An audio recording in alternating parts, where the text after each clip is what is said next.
Now, Fox 35 News.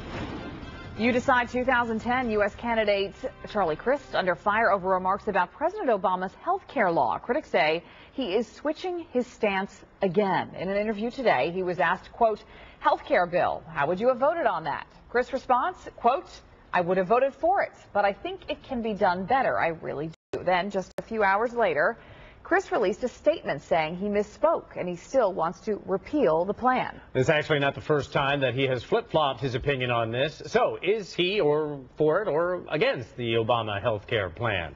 Check in with Fox 35's Tracy Jason. She is live in Orlando tonight with an umbrella. Nice. She tried to catch up with the governor. Yeah, it's raining. Things didn't go quite as planned, did they, Tracy? What happened to the governor's scheduled press availability? Yeah, first we have the rain and then we have that. He was actually scheduled for a meet and greet from 6:30 to 7:30 here in a room at the Rosen Shingle Creek Resort with us, the media, as well as supporters. But when we got there, Bob, he was long gone and the room was empty.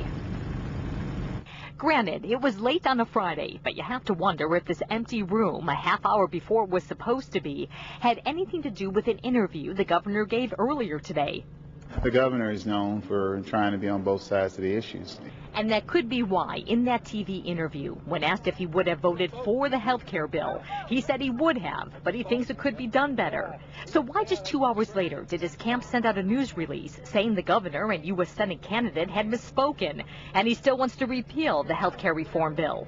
Democratic U.S. Senate opponent Kendrick Meek has an idea. Do you think he really did misspoke, as he came out and said after the interview, and that he was referring to the fact that he likes the idea of health care reform, just didn't like the particulars of the bill? You're smirking, so I think I know your answer. I know. Well, the bottom line is that I'm a recipient of a letter by the governor 4 days before the vote urging me not to vote for the bill. He didn't mention any of the issues that he mentioned today.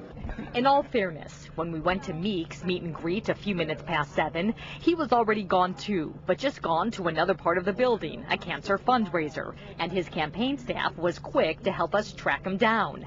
Not the case with Governor Crist. Our campaign is the only one offering a clear alternative to the direction Washington wants to take our country. Nominee Marco Rubio made himself available at a meet and greet as scheduled, and though we didn't address Crist's apparent flip-flop here, his staff was quick to send out emails today saying this was the governor's 6th flip on health care reform.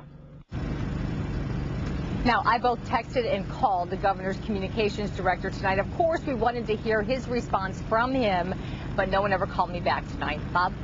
Tracy, the Congressman Meek, he didn't waste any time pouncing on this, did he? Does he see this, what the governor said tonight, as maybe a chink in his armor?